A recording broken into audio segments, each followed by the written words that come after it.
And welcome to everyone on the line. I hope you're all doing well and that you and your families continue to stay healthy and safe. We're grateful to have you joining us on today's Fighting Hate from Home webinar, Fighting Racism as a Multiracial Jewish Community. For today's call, ADL CEO and National Director Jonathan Greenblatt will be in conversation with Ilana Kaufman, Gamal Palmer, and Ginna Green to discuss the role of Jewish leaders, institutions, and communities in fighting racism and in serving and supporting our entire multiracial community, and what that means in particular for our Black community members. Now, a little bit more about our speakers. Ilana Kaufman is the Executive Director of the Jews of Color Field Building Initiative, which focuses on grant making, research and field building, and community education. Ilana is also a nationally regarded thought leader on the importance of grappling at the intersection of Jewish communities, Jewish identities, and racial justice. Ilana's work has been featured on NPR and in the books Black Power, Jewish Politics, and Moral Resistance and Spiritual Authority. Next, we have Gamal Palmer, and he is the Senior Vice President of the Jewish Federation of Greater Los Angeles, where he oversees a myriad of leadership, board, and professional development programs. Palmer is the founder and CEO of Global Eye Entrepreneurs, an organization creating pipelines of economic and socio-political power for male entrepreneurs of color. And last, Ginna Green, and she's a political strategist, writer, and consultant, and until June 2020, served as the Chief Strategy Officer at Bend the Arc Jewish Action. There, she led the work of the communications, advocacy, electoral, rapid response, and racial equity teams from 2018 to 2020. Quite the group. Jonathan, with that, I'm pleased to turn the call to you. So thanks, Deb. I want to thank everyone who's joining us for this really important and urgent conversation. And honestly, we've done a number of these Fighting Hate from Home seminars. This could be the most important one of the past several months. Over the past few weeks, the world has witnessed the horrifying acts of police brutality targeting Black lives, which only have underscored the insidious racism that has and continues to underpin our country's systems and structures. And all of this is played out in the midst of a global pandemic, which has disproportionately impacted communities of color. Let's be clear. What we are now seeing isn't actually new. It's always existed in this country. The difference is that for many people, they're seeing it for the first time or close to the first time. But what they are now witnessing is what the Black community has always known. It's also clear that in the United States, this moment, like so many before it, demands a dedicated focus and demands undivided attention and demands real resources so that we actively address it. All right, so Ilana, can I call on you to start the conversation and just tell us a little bit about yourself? Sure. Good morning or good afternoon, everybody. First, I want to thank Deb and Sasha and Michelle and Jonathan for inviting us into this conversation. I'm the Executive Director of the Jews of Color Initiative. We've just changed our name from the Jews of Color Field Building Initiative. And our work is to focus on three things on behalf of the Jewish communal ecosystem. We do grant making in the areas of things like leadership development, research, grassroots organizing, community building, particularly for Jews of color and multiracial Jewish families. We commission research for the United States ecosystem that's in service to the organizations and the entities so that we have a better understanding of the experiences of Jews of color and multiracial families. We have a better sense of our population so that as we realize our potential as a multiracial Jewish community, we have the information we need to be in service to everybody who is part of our beautiful community here in the United States. And the last thing that we do at the initiative is education, opportunities like this to work with all of you in the ADL community so that we can support the process of learning what it means to be a multiracial Jewish community, and how we can shift our paradigm into one that is not only more inclusive and more expansive, but better prepares us for the Jewish community, not only of today, but for the diversity of our Jewish community in the United States as we move into our future. Thanks so much for having me. And I think it's clear that we, as a country, need to address this. As a Jewish community, we need to address this. It needs unambiguous resources, undivided attention. And we've got to do this because Black lives matter, full stop. And Black Jewish lives matter, without question. And white members of the Jewish community, like myself, can no longer just see ourselves as white Jewish allies. In this collective fight for racial justice, we've got to be full participants in the process. I think the white Jewish ally is sort of an outdated narrative. In this moment, we've got to have a clear understanding and a sense of our obligation and pursue this through the lens of the multiracial community that we know we already are. We've got to follow the leadership and direction of our own Black Jewish leaders in this effort.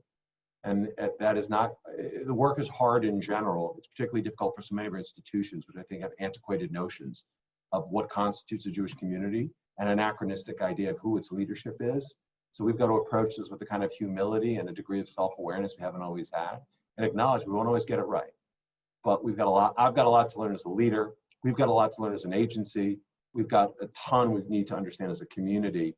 And I hope that this today will move us farther down that path, initiating this conversation, which I hope is the first in a series of efforts that we're going to undertake at ADL to do better, to reach higher, and ultimately to get to the other side. So I apologize for the technical issues. I heard Ilana, a bit of Ilana's introduction. If you want to continue with that, Deb, or you tell me how you want to proceed in light of the kind of hiccup we had. I think we should just have quick intros from both Ginna and Gamal, and then go from there. So Ginna, why don't you kick us off? Thanks, Deb. Thanks, Jonathan, and the ADL team for convening this conversation. I'm Ginna Green, coming to the webinar today from Columbia, South Carolina, and which is where I was born and raised and is home for me. For the last 20 years, I've done a lot of work in the progressive movement, working on responsible lending and on democracy. And for the last 2 years, I've been the Chief Strategy Officer at the New York Jewish Action. That's my professional life. In my volunteer capacity, I sit on the board of the Jews of Color Initiative. I sit on the board of Women's March, Political Research Associates, and also on the Jewish Social Justice Roundtable. And the other third big part of my life are my 4 kids, 17, 12, 9, and 5. And I do this work both professionally and personally, in large part because of them. Thanks. Thank you. Gamal, how about you? Let's hear from you. Good morning and afternoon, everyone. I'm Gamal Palmer from Philadelphia, but do live here in Los Angeles and have for the past 10 years or so. I currently am the Senior Vice President of Leadership Development at the Federation, where I oversee leadership development, board development, and also professional development. I am also the founder and CEO of Global Eye Entrepreneurs, which is a emerging nonprofit supporting men entrepreneurs of color to give them access, resources, and opportunities to own thriving businesses, which is something that is incredibly important right now, particularly in this stage of social development that we're in, societal development that we're in. I also lead diversity, equity, inclusion workshops and coaching, et cetera, to really support people in understanding how to engage with and be with their biases and prejudices, so that we can have productive conversations and go from environments where people are hesitant to speak up to cultures of communication. I sit on the board of the JOC initiative, the Jews of Color Initiative, and I also am on the board of Upstart and on American Jewish World Service, and I'm very proud to be here. Thank you. Jonathan, back to you. Hold on. Oh. Great. All right. So thank you guys for all taking the time to be with us today. I'm grateful and I'm eager to learn. So let me just start out, if I might, with, we've spoken a bit about the fact that Jewish community is a multiracial community. Could you provide some context for all of us with respect to what we mean when we say a multiracial Jewish community and why that framing is so important? I think that context might help us to drill down on some of the issues. It's an open question for any one of the 3 of you who want to take it. Ilana, that's you. I think you should go first. Okay. The U.S. Jewish community, to see itself as multiracial, I mean, this is vital for a couple of reasons. One is we are a multiracial Jewish community that will become increasingly multiracial over time. The data tells us, and the data is not excellent, but as we've surveyed all of the data out there, the data tells us that somewhere between 12 and 15% of US Jews currently self-identify as people of color. And that number is increasing every day with the process of cohort replacement. That means all the new babies who are being born.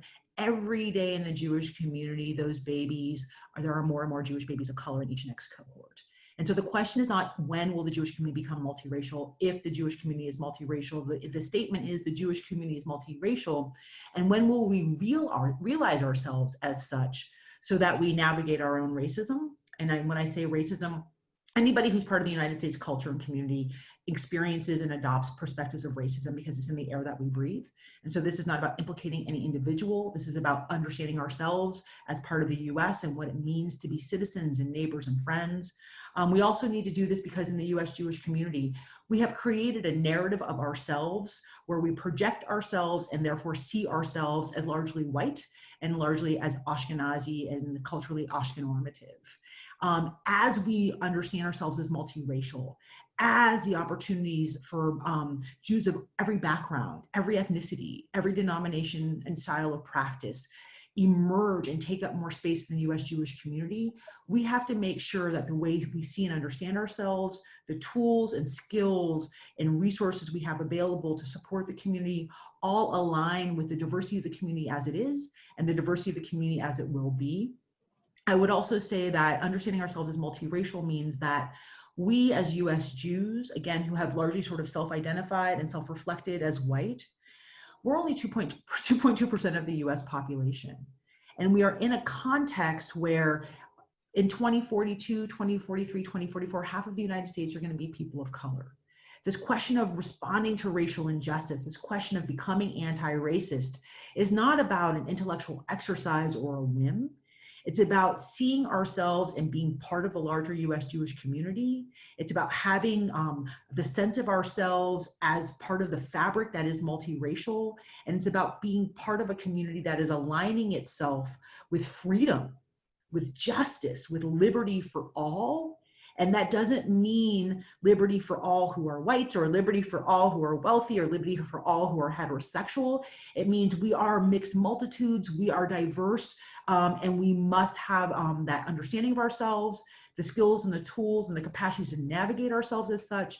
And as US Jewish community, we have to be able to plan for ourselves as such, resource our community in that way, and make sure ultimately that every Jewish person in the United States, despite or regardless of race, ethnicity, denomination, class background, gender identity, has a clear pathway to their Jewish life, their Jewish identity, their Jewish experience, and the opportunity to study Torah and be engaged with Torah. And if we don't do that, we're not serving ourselves as Jews, we're not being good neighbors and friends, and we're creating a system where ultimately the Jewish community won't thrive, not because they're not engaged, but because we haven't cleared the way for Jews to be free.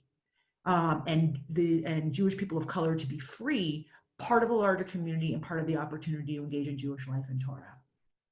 Bravo. Pretty powerful stuff. I have another question, but before I go to it, Ginna and Gamal, do you want to add to that at all? I think Ilana really punctuated that question really well. The only thing that I would add is that in addition to all of the work that we must do as a Jewish community for our Jewish community, there is a moment, and this time I think is also ripe for American Jews to recognize the power, the influence, and the resources that we have to bear on bringing justice and freedom and liberation writ large outside of the Jewish community. So there's like an inside and an outside strategy and tactics that I think are really important for us to really grasp onto.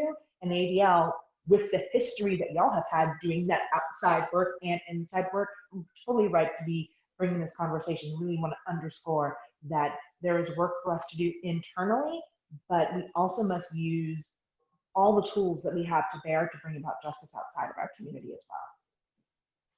And I would just build off of that to say that to emphasize what Ginna's saying, and in this moment where we are dealing with the impact of COVID-19, and yet that impact is yet to be fully realized, right? That we need to make decisions make sure that we're setting our up from a financial situation, from a resource planning perspective, to be able to do what Ginna just so well articulated, which is to make sure that we are both having, impact internally as well as putting resources towards external, and that those need to be on budget lines, and we really need to make sure that there are priorities even as we're moving through this changing time. So what's interesting to me about this conversation is all of you are, leaders in the Jewish community, full stop, whether you work and you're Jewish communal professionals through Federation, through Ben the Ark, through JCRC, through the Field Being Initiative, through AJWS. I mean, you are literally leaders of these institutions. So tell me, you mentioned, Ginna, just a moment ago, like ADL, or you alluded to us. We've been working on these issues for a long time. But talk to us about what you think the role of Jewish institutions should be to contribute to racial justice causes during this time. Like, how can we be living these values and showing up in a way that feels authentic and impactful?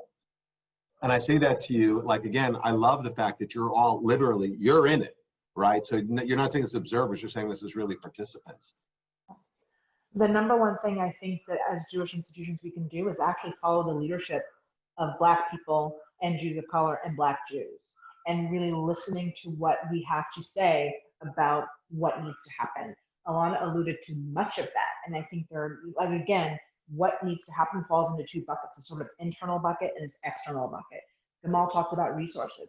If you are a grant-making institution, if you are someone who controls some purse strings and some funding, what are you doing to deploy that in ways that actually make spaces and create opportunities for Jews of color, for Black Jews to be involved and embedded in Jewish community and really feel like it's engaged? If you're an institution who has partners and does work on the ground, how are you following the leadership of those groups that are Black-led or JOC-led in terms of pursuing policy solutions and actually going after the ways that we can address systemic racism? I think so much of America is, Ilana was alluding to the fact that racism is in the water, it's in the air. It's a box we can't just sort of step out of. And I think really importantly, it's following the leadership of people like Ilana, of Gamal, of Ginna, and listening to what we have to say. And right now, what many of us are saying is that we need resources, we need partnership, we need deep learning, and we need for many white Jews and white people to begin to do the work of educating themselves and asking the right questions of themselves so that labor does not always fall on us at the same time. If I might add, along with all of that institutional action that Ginna so beautifully talked about, I also want to emphasize what we can do as individuals. I mean, if you are in an all-white space in the Jewish community having this conversation, it's important to wonder not where the Jews of color are or where the people of color are, but why is our space all white? What about our space is creating headwinds for Jews of color, people of color to come work with us? And more importantly, again, if we are really part of a multiracial Jewish community and larger community, what can we do in all white spaces? Step out of our all white spaces and move into the general space, which is actually the multiracial space. I would suggest that if you're in an all white environment, whether that be your family unit, whether that be your synagogue, your day school, your JCC, your Jewish communal organization and institution, your Jewish board, if you're a lay leader, there is a reality, which is being in an all white Jewish community is very much an expression of the 20th century. And in the 21st century, we are multiracial. And so where is that bridge between where you are now and where we need to be to see ourselves in a broader light? And I would just sort of say, if you're in a family where there are no people of color yet, you're just one grandbaby away, one grandbaby niece away from being part of the multiracial Jewish community. And when people of color are part of your family, the question is not about what we as white Jews can do for people of color. It becomes, what can we do for our community, our family, our larger nation, the domestic Kalal Yisrael, if you will. And so it's important to think about not, again, where people of color are or where Jews of color are, but where are we in this larger conversation and how can we move closer to the multiracial middle? And I think, Ilana, just to put a finer point on that, that means not just asking that question, but what does it mean to create that space where I want to bring my kids and where I want to bring my multiracial family? You and I were on a panel 6 months ago where, someone spoke up and said, I was born and raised in this synagogue and was pushed away from it. So what about our own individual interpersonal attitudes and racism do we need to take a look at? And how does each individual make up the composite of the space that everyone is actually truly feeling welcome to?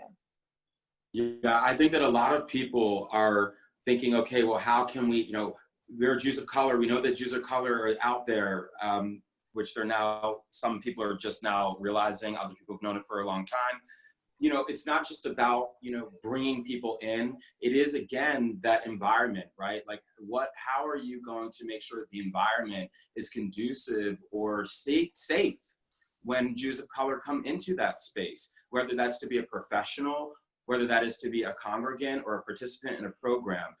What have you done in terms of shifting your programmatic language and substance? What are you doing in terms of training internally for your staff and diversity, equity, inclusion training for boards to also create a racial justice lens and an equity lens and an equality lens, right? So it's all of those things that and to go to your question about what people can do, they can start making sure that those environments are safe for people to, right?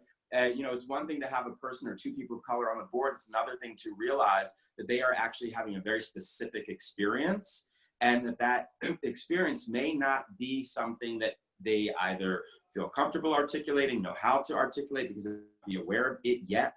And then something happens and a person gets triggered, and then they realize like, oh wow, I've actually been navigating a whole lot of stuff that I've just been kind of pushing aside because I really do want to give back or I want to support this institution. So I think it's really important for folks, working inside of and leading Jewish organizations and community to start to develop that racial lens and help those around them to develop a racial lens. So that way we can then begin to build an environment where it's safe, and then we can authentically invite people in.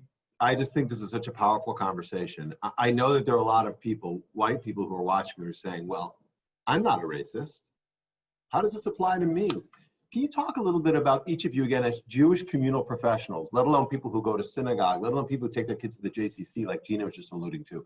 Like, what kind of direct experiences have you had with racism in our community? Because Gamal, you just talked about, like, how do we make these spaces inclusive and safe? Again, you're navigating institutions which I'm going to just guess are sort of institutionally white, if you will, and not institutionally multiracial. How have you negotiated that? What has been again, at the risk of getting too personal, what's been your experience? Sure, I can start with this, and I know the ladies have other things to offer. I have been, even as recently as, this past year, have been handed coats as, people assuming that I am the coat check person or at Jewish events, or people will tell me, well, you don't look Jewish, or, well, you're not really Black, right? All these like classic examples that many Jews of color have also experienced in some form or another. And I think that, what's something else that happens is people really want to relate, and they want, so they want to ask questions. And so when they find out if you're Jewish, they say, oh, well, tell me your story, right? Well, when you meet an Ashkenazi Jewish person, you don't say, oh, well, tell me how you're Jewish, right? So that's an indicator that that question might be being driven by a racist lens, right? Or an unconscious bias, because you have a notion that Jews look a particular way because of what you believe the Jewish community should look like and should be. So those are just some like classic examples that people have been sharing for ever since I've been involved in the Jewish community, and that they're still happening. And I think it's important for people to realize that those are not archaic examples. I might offer just a couple of experiences of my own. Jonathan, like you alluded to, yeah, I work in a lot of very white predominant spaces. I work with a lot of foundations. I work with a lot of federations. I work with a lot of traditional legacy institutions in the Jewish community, and I love the work that we get to do. And in those community environments, even when people are well-meaning, and even when people have consciousness, there is a predominant culture of racism that is part of our community, institutions, and entities, where just there's a gentle flow of kind of little racist headwinds all of the time. And so what it might look like is me going to an esteemed board meeting where the chair of the board makes their way around the room, shaking hands with everybody, and then they come to me and they knuckle bump me with a colloquial person of color greeting.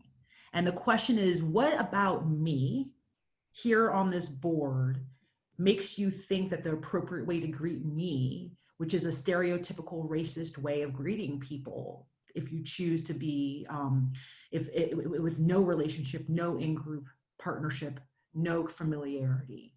What does it mean for me, having been raised inside the Jewish community? And I think about, for those of you out there who haven't read Mark Dollinger's book, Black Power, Jewish Politics, you should. But I'm reading that book, reading the section about the freeing of Soviet Jews, and how the US Jewish community's strategy to free US Soviet Jews was based on the Black Power movement. And when I was in Sunday school as a child, I was taken to walk to the Soviet consulate to protest to free Soviet Jews, walking through my own Black neighborhood to the Soviet consulate in San Francisco, never once being invited to have a conversation about what it means to free me from racism in the United States. And so it's not just about microaggressions or people asking Gamal to hold a coat, or many of our colleagues being asked to change the toilet paper at synagogues, or being profiled on the way into synagogue about who do they know, where does their Hebrew come from, who do they know in the community. But it's also about, we have woven into our story this idea that Jews of color don't exist, that Black Jews don't exist. We've woven into our story the omission of how US Jews developed some of our own Jewish culture, based on the Black Power movement, based on the African-American liberation story here in the United States. And we've told the Jewish community, we've retold that story, but have taken out of the story people of color, thereby omitting my own experience. And so curricularly, we need to think about where racism shows up. In policy and practice, we need to think about where racism shows up. And we need to think about how we bring our cultural norms, like when we walk around the room and refer to everybody as a Yiddishkeit. What about our Sephardi Mizrahi family who are in that space, who are also being excluded? And so it's cultural, it's policy, it's institutional, it's behavioral. And it's also somewhat denominational. I am modern Orthodox. I've been, that's my religious community, which as a progressive, it's a tough place to be sometimes, because I think many of us know that while the American Jewish community is largely, most predominantly pretty liberal, there is a chunk of us who are not, and that chunk is largely of the more Orthodox persuasion. So for me, I'll be perfectly honest that in the lead up to Trump's election and his ascendancy, which I think have fundamentally altered the landscape of this country in a negative way, I stopped going to shul as much, because I couldn't guarantee that I would not encounter more overt racism and racist rhetoric and speech. And so I actually said, I'm not going to shul as much. When we moved to a different community and I didn't know as many people, I put myself fully on guard and on check all the time. And I sort of built myself a community of progressive, liberal-minded Jews who are my closest friends, to whom I can say, oh, these folks just invited me for Shabbos dinner. Can I go there? Am I going to be safe in that environment? And so I asked that question of other people before I accept an invitation at someone's house, because I've had too many meals where I have been othered and where it has been problematic. And so now I have a team. I have a squad who looks out for me, of white Jews and white allies who are like, Ginna, I think maybe not those folks. Just keep your distance. That is something that I've had to do to protect my own mental health, my sanity, and my connection to Judaism. Yeah. I would just add that it's important for people to realize, whether you're Jewish or not Jewish, when you're a person of color in this country, it's a lot of work, right? And some people on this call have heard this before, and for those, it's fine to hear it again and maybe newly. it is a lot of work. You're navigating having to be othered, whether it is, walking down the street, whether it's because, when I was younger, for example, it took me a long time to realize that I was crossing the street when a Caucasian woman was walking my way at nighttime because I didn't want her to think that she was in danger. So that's how I internalized what I was told Black men were, which is dangerous. And so that I had to do, that emotional, psychological work of crossing the street so that way she felt safe, is a real problem, right?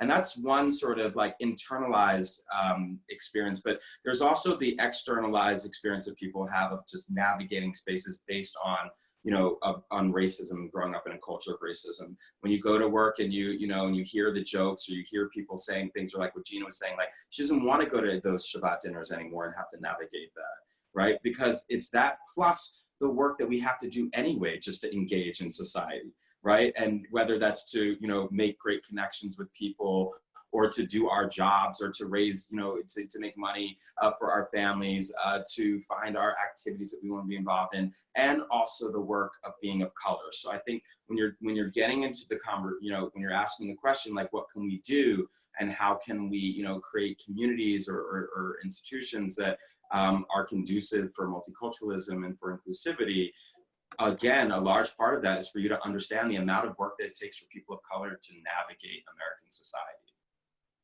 So look, I just want to say, and I only speak for myself, like your exhaustion, your frustration, and your grace is like, it's really, it's humbling.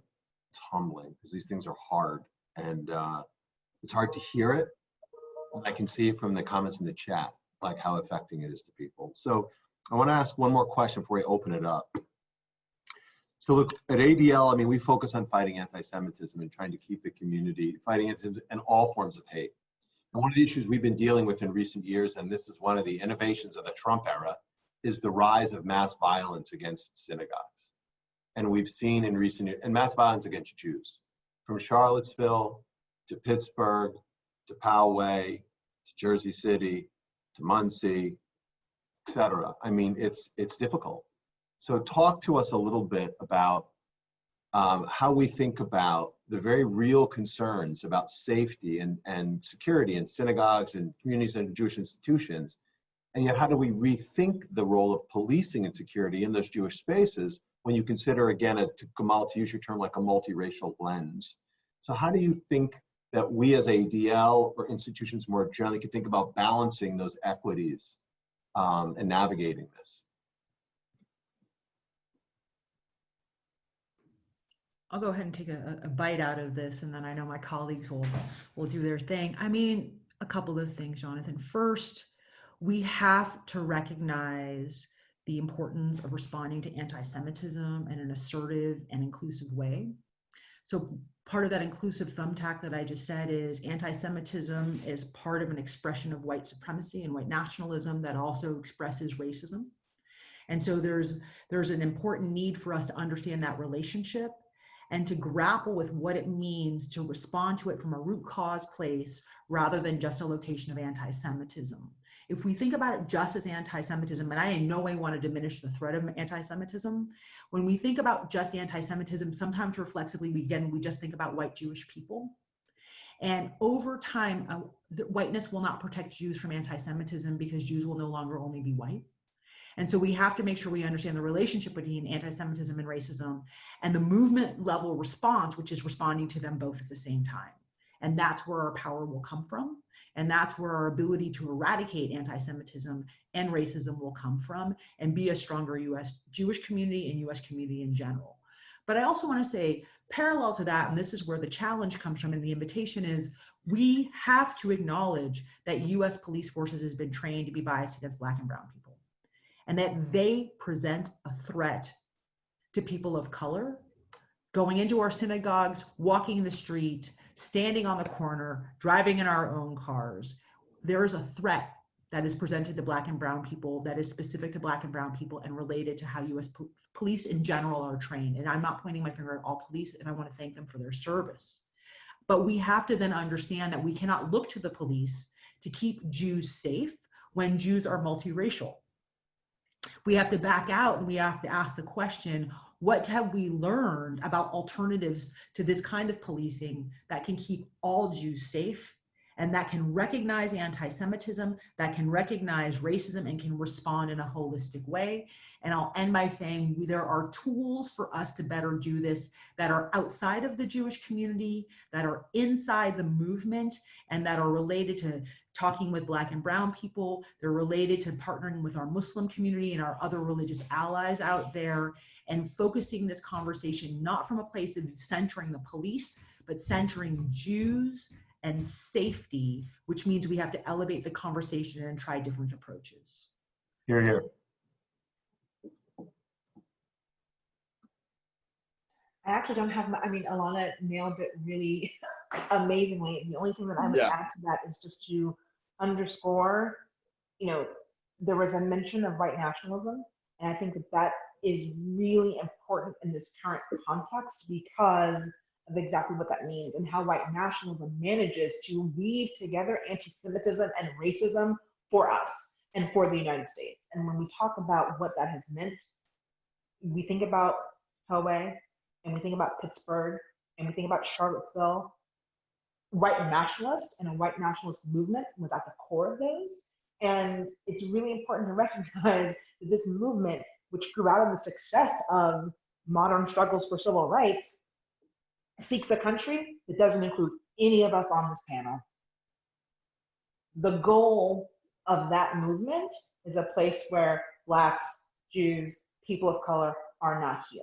And so our ability to combat that means uniting with everyone who is under threat by it, because all of our liberation, all of our freedom, all of our progress is intertwined. And the white nationalists actually have demonstrated that for us, in case we didn't already know. Mm-hmm. Hear, hear. All right, Deb, do you want to, we got so many questions in the chat, it's off the charts. Do you want to take some of those questions? Absolutely. Let's just jump right into that. We've gotten a lot of questions around the Black Lives Matter movement, as you might expect. You know, the BLM is at the forefront of the fight for racial justice and Black lives. And there's been some concerns and tension from Jewish institutions and individuals around anti-Semitism within the movement. How should the Jewish community approach those tensions while still showing up for racial justice? Start with an easy one. Paul, do you want to take first crack? I thought you did a really excellent job of that earlier when we were chatting. Yeah, you're the only Gamal here. Oh, I didn't hear you say Gamal. See, okay. So I think that it's really important for us to realize that there is the organized and sometimes not even organized, but there is the umbrella that is called Black Lives Matter, and there are leaders within that coalition, depending on what coast you're on, you know, and there was an initial coming together around a coalition building. And by the way, coalition building is always messy, particularly in the beginning. And that there were people who were part of that who, you know, who may have said things that are anti-Semitic. There are people who actually may have certain beliefs that are what we would consider anti-Semitic. But that does not mean that everyone around that table felt that same way, or a stakeholder felt that same way. And that all on itself is like a completely separate conversation. And what it is there is, you know, let's just call it for all intents and purposes, the organization Black Lives Matter. And then there is the movement or people who are getting behind the phrase, right, and the words Black Lives Matter. And I think we have to say, we're gonna, you know, say whatever, however involved we want to be in the organization is one thing, but can we actually articulate the words and stand by that Black Lives Matter? And I would hope that everyone on this call would think that my life as a Black man matters, and that Ginna and Ilana's lives matter. And that is what we're talking about. And when you start distracting and saying, okay, well, you know, all lives matter, or Jewish lives matter, or gay lives matter, that is not what the statement is implying. whether those other lives matter or don't matter. We have Pride Month in June, and we have Pride parades. Does that mean that we're now, supposed to also simultaneously be parading for other causes that we feel passionate about, whether that, is for particular illnesses or life conditions? No, it doesn't mean that those things are less important, but we're focusing on pride. So why is it, it's very interesting to me that when race comes up, people do tend to bring up other subject matters as if we are discounting those subject matters or those people or those groups of people. I think it's really prudent for us as a society to be able to be focused on one conversation and to be able to hold that conversation and stay in it. And in this particular instance, we're talking about the conversation, do Black Lives Matter? And I would say yes, they do. Right on, Gamal. And if I could just add one piece, the Black Lives Matter movement doesn't have an anti-Semitic position. Just like there are Jews who are racist, there are men who are sexist, there are women who can be homophobic. I mean, there are some Black people who are anti-Semitic. And so I just think it's really, really important that we decouple this concept that the Black Lives Matter movement is anti-Semitic from the fact that there might be some anti-Semitic Black people. And we know that to be true of every group of people in terms of relationships with others. The Movement for Black Lives platform that several years ago mentioned Israel along with 6 or 7 other nation states in its statement. I want to just put that into a context, which is we are in the middle of navigating the disproportionate murdering of Black and brown folks in the United States at the hands of police brutality. And Black folks have the right to articulate the importance of our lives. And we have the right to create statements that demand our safety and that demand our centering and that invite people to understand the situation. A platform was created that had something like 47,000 words in it, and something like 100 discussed Israel with other nation states and had a perspective. And I'm not saying that we shouldn't consider the perspectives that were discussed about Israel, but I'm saying for the US Jewish community to focus on those 100 words rather than the 46,900 other words were about Black safety and Black liberation means that we missed the point as a US Jewish community. And we lost the opportunity to engage in Black Lives Mattering several years ago because we were so focused on Israel in terms of that statement. And I'll end by saying, if we do the replacement test that when I was at the JCRC, which is one of the tools that we use to evaluate a situation about whether or not it's anti-Semitic, if the US Jewish community had created a platform about fighting anti-Semitism and the safety of US Jews and spent 46,900 words on that statement and spent 100 words on Black folks or queer folks or Asian folks or whatever other group that they wanted to name, and if the only communal response was about those 100 words and the entire point about the document fighting anti-Semitism was missed, we would call those folks anti-Semitic. And so it's so important that we back up and understand that while we get to hold the conflict as related to perspectives on Israel and racial injustice in Palestine, we also get to hold the context, which is that there's racial injustice in the United States. And like Gamal said, we need to focus on Black Lives Mattering and ally ourselves with people who can support responding to racial injustice and responding to anti-Semitism. And then we need to have a critical discussion about where there's conflict related to racial injustice, Israel and Palestine, in a way that we can hold that conversation, but not distract or obfuscate from the point, which is that Black Lives Matter. So I'm going to ask a question. I appreciate the points that have been made here, and I'm going to put a link in the chat to a piece that I wrote in 2016, because I think you can talk about Black Lives Matter and you can talk about the pursuit of racial justice, and you can still call out what I thought was the really awful language in that platform. And for what it's worth, I mean, I would, I think the comparison to the movement to free Soviet Jewry is really interesting here, because there were people, to use Ilana's kind of frame, there were people who were involved in the movement to free out and out racist. Did that invalidate the movement to free Soviet Jews?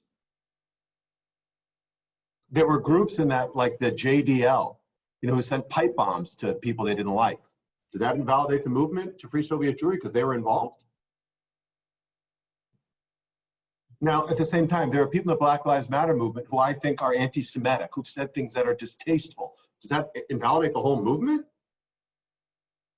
So I think to Ilana's point, we've got to be able to like draw these comparisons, and I think they're reasonable. But let me ask what I think is a hard question. I spent a lot of time last year dealing with issues on the ground in Brooklyn. And in Brooklyn, there was a pattern of anti-Semitism, which showed up in terms of assaults on visibly Jewish people. And nearly all of the assailants, in fact, all the ones that I am aware of, were Black and brown people. Now, this was a very challenging situation because the victims were overwhelmingly, white Jews, again, who showed up, dressed as modern or as Orthodox. How do we reconcile that? And I don't hold all Jewish people responsible for Israel. I don't hold Black people responsible for something that Black people do. But help us as Black Jews, help us understand how you negotiate that and think about that, because that's a challenging dynamic. That is a hard question. And I think, Jonathan, you're articulating that you don't hold all Black people responsible is actually a luxury, because what ends up happening in our culture is that we make assumptions, we have stereotypes, events happen that cognitively fit what our stereotypes may be, and they get reinforced in our minds. I can tell you that when Jersey City happened, every Black Jew was like, oh no, when we saw that it was coming down. We're like, this is going to be bad for us. When we try to go to synagogue next Shabbos, will the police be there? Will they interrogate us? Will we be able to get in? So like Black Jews sort of navigate this line in this space in a fundamentally different way. And we really don't have the luxury of being like, oh, people aren't going to look at us as if we're the problem, because that's actually part of the racism that's in the air and the water is for us to be the problem. So I think that in speaking about Brooklyn and how those events unfolded, let's just be real, that in Brooklyn for decades, there have been tremendous tensions between Black communities, non-Black Jewish communities, and largely white Hasidic communities, right? That has been true for a long time. And what we know is that the last 4 or 5 years, we have seen anti-Semitism, racism, xenophobia, all of these oppressions, all of these isms ratcheting up and putting gasoline on the fire of pre-existing tensions that existed before now. And so I think what we as Black people, Black Jews, white people, white Jews, as a multiracial community, multiracial country, there was so much learning and teaching that got to be done about anti-Semitism and racism, because it's true, but I actually feel like a lot of people who are not Jewish don't understand that anti-Semitism doesn't look like all the other isms. It actually doesn't show up the same way. It doesn't affect Jews the same way that racism and sexism do. And so there is some teaching and some on the ground, like, bridge building that needs to happen with everyday people. And I really want to lift up the work of, groups like JFRESH, Jews for Racial and Economic Justice, who've been doing that work in Brooklyn, in Crown Heights, trying to organize and teach and learn together. That is actually going to be the way that more people can, I think, come into that luxury you have, Jonathan, of not making all Black people representative of the bad acts of a few. Right on, Ginna, and I would just add, and somebody asked this question earlier about kind of education of young people.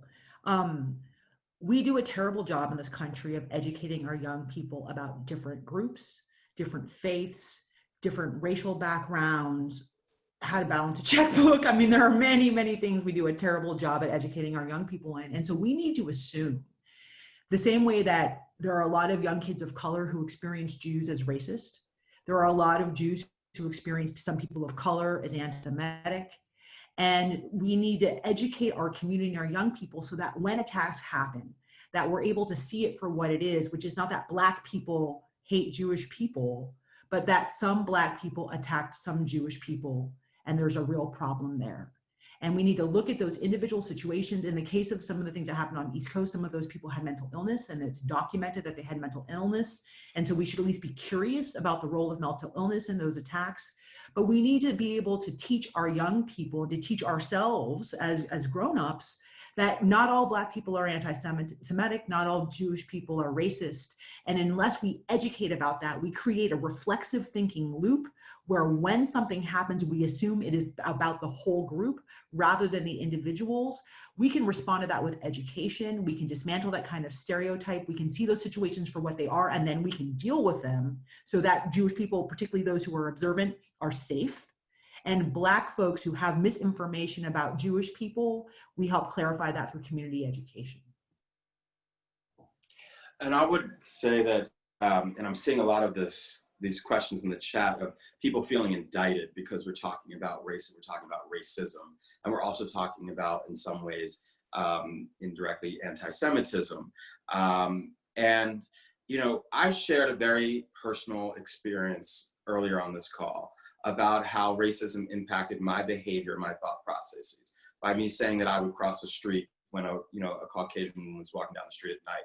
And that's something that is not really like a fun thing to say, right? It's not something that, you know, people are really like, oh, wow, that's so, you know, great, right? But it's authentic. And what I would recommend for people to do is to not focus on, you know, because we say the Jewish community, that we are, that we're indicting people in the sense of that you're now somehow supposed to feel badly and feel horrible and wrong, which you may have those feelings. But what's productive, I would suggest, is to lean in and see, well, how might you have racist thoughts and behaviors? How might your colleagues have racist thought and behavior? And how could we actually dismantle that?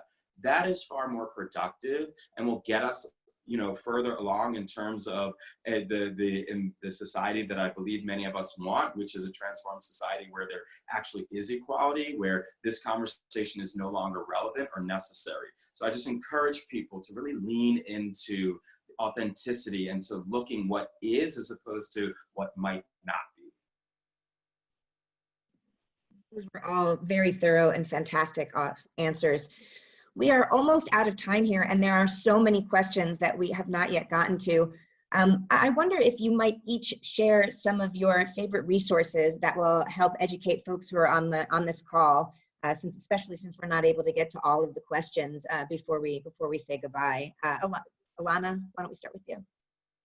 Oh, you're killing me with having to have a tiny list of resources. Okay, I'll just do 3. No. Like this will be our whole next session is talking about resources. I know it's out of stock. You can get it on an audiobook. You can get it on your Kindle. But everyone who wants to just get into the history of Black Jewish politics and really understand a much broader understanding of the relationships between Blacks and Jews in the US, please read Mark Dollinger's book, Black Power, Jewish Politics. I also want to recommend that you read Ibram X. Kendi's book, How to Be an Anti-Racist. I will end, if you don't want to read the book, but you want a podcast for you're out walking or driving around, Brene Brown and Kendi did a podcast in conversation about the book, How to Be an Anti-Racist. And what I love about that podcast, and it's available if you just Google it online, is it talks about, it beautifully and generously talks about racism being learned by all folks in the United States, not just white folks. And Brene Brown and Kendi have a really honest, gentle discussion about what it means to navigate moving from racism to becoming an anti-racist. And it's a beautiful, beautiful podcast. So those are my 3, just given the limited amount of time. And thank you all for being here. And thank you for the invitation. Thank you, Ilana. Ginna, can I ask you to go next? I would second Kendi's book, How to Be an Anti-Racist, and also his earlier book, Stand from the Beginning, which actually goes through American history and is really just sort of a panorama. So I would recommend that book. And also, in a shameless plug, I actually did a podcast with Yehuda Kircher from the Shalom Partner Institute a couple of weeks ago with Rabbi Isaiah Rothstein, which I felt was a really great conversation, and I would encourage you guys to check that out on the Hartman Institute's website too. And I would actually say 2 books, one that are not related and related. Decolonizing Wealth is absolutely something to read, particularly those who are involved in nonprofits or involved in, you know, philanthropy even, or just resource giving and sharing. And then also Decolonizing the Mind, which was actually written by Ngugi Watianga several years back, and really laid the framework for you know, changing post-colonial behaviors and thought processes and hangovers. So decolonizing wealth is the more currently focused on America, and then decolonizing the mind, which actually is based on African thought. Thank you all. And we're getting a lot of questions in the chat. And so I want to assure you, we're going to compile these resources and send them in our follow-up email. And also this session was in fact recorded, and we'll send you a link to that as well. And now we're even a little bit over time. And so I just want to thank all of you for having this important conversation with us, and for being honest, and for making it personal, and for your time today in helping all of us learn and listen a little bit better. For everyone else, I hope that you've enjoyed this call, and we look forward to seeing you again on a Fighting Hate from Home webinar. We'll be back on July 9th, so keep an eye on your inbox, and we look forward to being together soon. Stay healthy, stay safe.